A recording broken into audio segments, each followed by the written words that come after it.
देखिए हम लोग आयनिक ठोस पढ़ चुके हैं, मतलब क्रिस्टलीय ठोस का वर्गीकरण पढ़ रहे थे। उसमें से पहला आणविक ठोस हम पढ़ चुके हैं।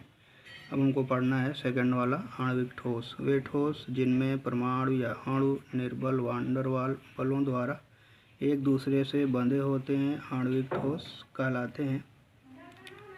तो मतलब अगर पूछा जाए कि आणविक ठोस में अवयवी कण क्या होते हैं तो क्या होता है, आणविक ठोसों में अवयवी कण अगर पूछा जाए तो अणु होते हैं जनरल। लेकिन हम परमाणु भी लिखते हैं, इसलिए लिखते हैं कि हम पढ़े होंगे कि पदार्थ का वह छोटा से छोटा कण स्वतंत्र अवस्था में नहीं रह सकता है, किंतु रासायनिक अभिक्रिया में बिना विभाजित हुए भाग लेता है, उसे ही परमाणु कहते हैं।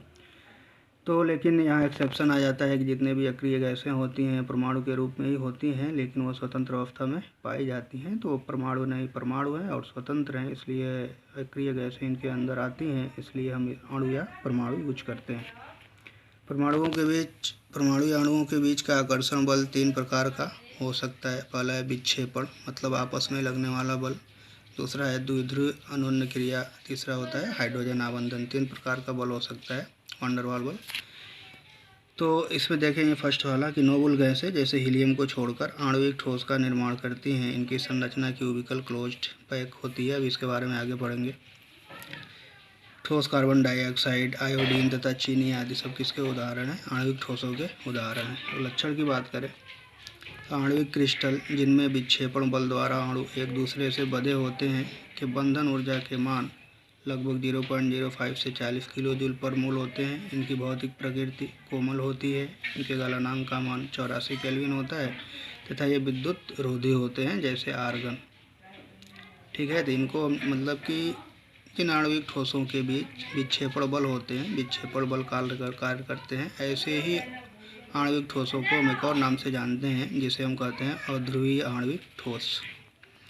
सेकंड है कि आणविक क्रिस्टल जिनमें द्विध्रुव अनुन्य क्रिया द्वारा अणु एक दूसरे से जुड़े होते हैं कि बंधन ऊर्जा का मान 5 से 25 किलो जूल पर मोल होता है। ये सभी कोमल होते हैं जैसे HCl। अब देखो पोलर बॉन्ड बन रहा है ना, तो कोवैलेंट बॉन्ड पोलर बॉन्ड बन रहा है HCl। इसका गलनांक 158 केल्विन होता है तथा यह भी विद्युत रोधी होता है। अगर मतलब कि ये अन्योन्य क्रिया वाला सिस्टम, अगर कहीं पर अन्योन्य क्रिया के द्वारा अवयवी कण या अणु एक दूसरे से जुड़े होंगे तो उस टाइप के हम आणविक ठोस को हम क्या कहते हैं, ध्रुवीय आणविक ठोस। और तीसरा है कि आणविक क्रिस्टल जिसमें हाइड्रोजन बंध द्वारा अणु एक दूसरे से जुड़े होते हैं कि बंधन ऊर्जा का मान 10 से 40 किलो जूल पर मोल पाया जाता है जैसे बर्फ H2O। इसकी भौतिक प्रकृति कठोर होती है तथा इसका गलनांक 273 केल्विन होता है। बर्फ के बारे में है, यह भी विद्युत रोधी होता है। बर्फ भी विद्युत का क्या होता है, कुचालक होता है। तो फर्स्ट वाला अगर विक्षेपण बल के द्वारा अणु जुड़े हुए हैं तो ऐसे ठोस को हम क्या बोलेंगे, अध्रुवीय आणविक ठोस। अध्रुवीय आणविक example H2Cl2 I2 CCl4 CO2 CH4 आदि। ऐसा क्यों, ये सबका द्विध्रुव आगुण क्या होगा, 0 होगा, इसलिए इसे क्या कहते हैं, अध्रुवीय आणविक ठोस। ध्रुवीय आणविक ठोस सल्फर डाइऑक्साइड HCl ठोस आदि ये सब क्या कहलाएंगे, ध्रुवीय आणविक ठोस। अब सॉलिड स्टेट में H2 का मतलब गैस नहीं, H2 solid, Cl2 solid, I2 solid, CL4 solid, CO2 solid, CH4 solid, सब सॉलिड स्टेट में कन्वर्ट होंगे तो किस प्रकार के सॉलिड का निर्माण करेंगे, अध्रुवीय आणविक ठोस या नॉन पोलर मॉलिक्यूलर सॉलिड। ध्रुवीय आणविक SO2 अगर सॉलिड हो, HCl सॉलिड हो, ठोस अवस्था में हो तो ये क्या कहलाएगा, ध्रुवीय आणविक ठोस। मतलब जो ध्रुवीय कंपाउंड है ध्रुवीय कहलाएंगे, जो अध्रुवीय होंगे वो अध्रुवीय कहलाएंगे। हाइड्रोजन आबंधित आणविक ठोस, हाइड्रोजन बंद तीन टाइप के मतलब कि एलिमेंट्स बनाते हैं, ऑक्सीजन, नाइट्रोजन और फ्लोरीन वाले। तो हाइड्रोजन आबंधित आणविक ठोस कौन कौन है, H2O, ऑक्सीजन NH3, अमोनिया में नाइट्रोजन HF, हाइड्रोजन फ्लोराइड, जब ये सॉलिड स्टेट में होंगे तो ये किसके द्वारा, हाइड्रोजन आबंधित आणविक ठोस कहलाएंगे। ठीक है, इसके बाद नंबर 3 है हमारा सहसंयोजक या नेटवर्क ठोस, कोवैलेंट सॉलिड और नेटवर्क सॉलिड। सहसंयोजक ठोसों में अवयवी कण क्या होते हैं, परमाणु होते हैं। ये परमाणु एक दूसरे से प्रबल सहसंयोजक बंधों द्वारा जुड़े होते हैं तथा इस प्रकार एक विशाल जाल बनाते हैं। जाल का मतलब नेटवर्क बनाते हैं, अतः इन्हें नेटवर्क ठोस भी कहते हैं। अब उदाहरण ले लें अगर हम, तो सबसे मतलब कि बहुत ही फेमस एग्जाम्पल है इसका डायमंड, हीरा। सहसंयोजक क्रिस्टल का सरल उदाहरण डायमंड, हीरा है। डायमंड में प्रत्येक कार्बन परमाणु sp3 संकलित रहता है। इसकी आकृति टेट्राहेड्रल होती है अर्थात डायमंड में कार्बन चतुष्फलकीय, टेट्राहेड्रल को क्या बोलते हैं, चतुष्फलकीय ढंग से व्यवस्थित होते हैं। डायमंड की प्रॉपर्टी थोड़ी सी, डायमंड एक कठोर पदार्थ है, इसका गलनांक 3550 डिग्री सेंटीग्रेड होता है। ये विद्युत का कुचालक होता है क्योंकि इसमें मुक्त इलेक्ट्रॉन नहीं होते हैं। सिलिकॉन कार्बाइड कार्बोरंडम पढ़े हैं फर्स्ट ईयर में, नाम सुने होंगे, थोड़ी सी प्रॉपर्टी भी इसकी पढ़े थे, भी डायमंड की तरह है। ग्रेफाइट दूसरा है हमारा सहसंयोजक ठोस एग्जाम्पल। ग्रेफाइट एक द्विविमीय सहसंयोजक क्रिस्टल है। ग्रेफाइट में कार्बन परमाणु एक दूसरे से निर्बल वान डेर वाल्स बलों द्वारा जुड़े होते हैं। इसमें कार्बन परमाणु sp2 संकरित रहता है। कौन? sp2 संकरित। ग्रेफाइट में कार्बन की एक संयोजकता संतुष्ट नहीं रहती है, अतः इसमें एक मुक्त मतलब पाई इलेक्ट्रॉन होता है, इनमें एक मुक्त इलेक्ट्रॉन उपस्थित रहता है। इस प्रकार पूरे नेटवर्क में यहाँ से देखिए, पूरे नेटवर्क में मुक्त इलेक्ट्रॉन रहने के कारण ग्रेफाइट विद्युत का सुचालक होता है। यह काफ़ी कोमल प्रकृति का होता है।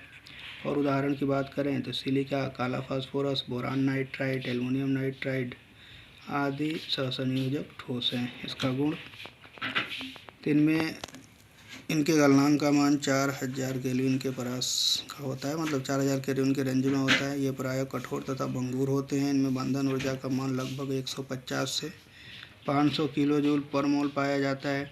ये प्रायः विद्युत रोधी होते हैं। तो कठोर होता है, तो कठोर का मतलब हीरा है, तो ग्रेफाइट एक्सेप्शन है, तो ग्रेफाइट को छोड़ के इसी तरह विद्युत रोधी होते हैं। लेकिन अगर ग्रेफाइट की बात करें तो विद्युत का चालक होता है। ये अपने गलनांक से पूर्व ही क्या हो जाते हैं, अपघटित हो जाए। अगर हम करेंगे ना तो गलने से पहले ही टूट जाएंगे। अगला है हमारा सबसे लास्ट वाला आणविक ठोस, धात्विक ठोस सॉरी। तो धात्विक ठोस मेटेलिक सॉलिड, सीधा मेटल से मतलब जितने भी मेटल्स होते हैं सब मेटेलिक सॉलिड्स कहलाते हैं। वे ठोस जिसमें उपस्थित आवेशित मेटल आयन एक दूसरे से धात्विक बंध द्वारा जुड़े होते हैं। इनमें अवयवी कण परमाणु होते हैं। तो धनावेशित मेटल की प्रॉपर्टी होती है, उनकी प्रॉपर्टी होती है इलेक्ट्रॉन को क्या करना, रिलीज करना। जब इलेक्ट्रॉन रिलीज करते हैं तो धनावेशित हो जाते हैं। तो इसमें क्या होता है, धनावेशित मेटल के बीच में धात्विक आबंध होता है और उसी बंध के द्वारा एक दूसरे से जुड़े होते हैं, इसलिए उनको क्या कहते हैं, धात्विक ठोस। और इसमें अवयवी कण क्या होते हैं, परमाणु होते हैं। अब देखिए यहाँ पे थोड़ा सा धातु के आबंध के निर्माण का कारण इसमें उपस्थित मोबाइल इलेक्ट्रॉन है। मान लीजिए इलेक्ट्रॉन रिलीज करेंगे तो इलेक्ट्रॉन तो निकल के बाहर कहीं जाते नहीं, उसी में रहते हैं। तो इलेक्ट्रॉन ऋण आवेशित होता है और मेटल क्या हो जाता है, धनावेशित हो जाता है। तो उन्हीं दोनों के बीच में आकर्षण होता है।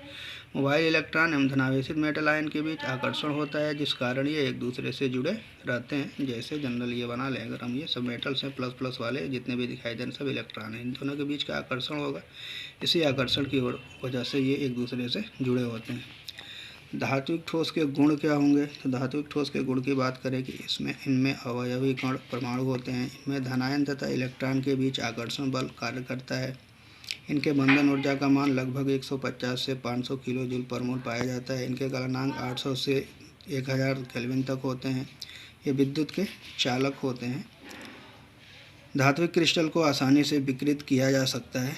उदाहरण, सामान्य ताप और दाब पर आवर्त सारणी में 80 से अधिक तत्व धात्विक ठोसों के रूप में पाए जाते हैं। मतलब जितने एस ब्लॉक के एलिमेंट्स हैं, डी ब्लॉक के एलिमेंट्स हैं, एफ ब्लॉक के एलिमेंट्स हैं, सब के सब मेटल्स हैं। और पी ब्लॉक में जो मतलब कि बोरान से जो हम सीढ़ी बनाते हैं, उस सीढ़ी के ऊपर जितना होता है धातु होता है, सीढ़ी के नीचे मैक्सिमम जो एलिमेंट्स होते हैं वो धातुएं ही होती हैं। तो मतलब कि पीरियाडिक टेबल में 80+ में मेटल्स हैं, सब धात्विक ठोस हैं। एग्जाम्पल की बात करें तो iron, aluminium, copper, silver, gold, मिश्र धातुएं, कांसा, पीतल आदि धात्विक ठोस के हमारे उदाहरण हैं।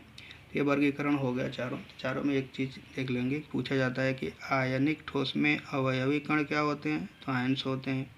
मालिकुलर ठोस में अवयवी कण क्या होते हैं, मालिकुलर ठोस किससे मिलके बना होता है, तो जनरल हम कहते हैं कि अणुओं से मिलके बना होता है। मतलब अवयवी कण अणु होते हैं, परमाणु भी लिख सकते हैं, इसलिए कि मतलब अब ये नोबेल गैस का जब नंबर आता है तो ये परमाणु अणु की तरह व्यवहार करते हैं।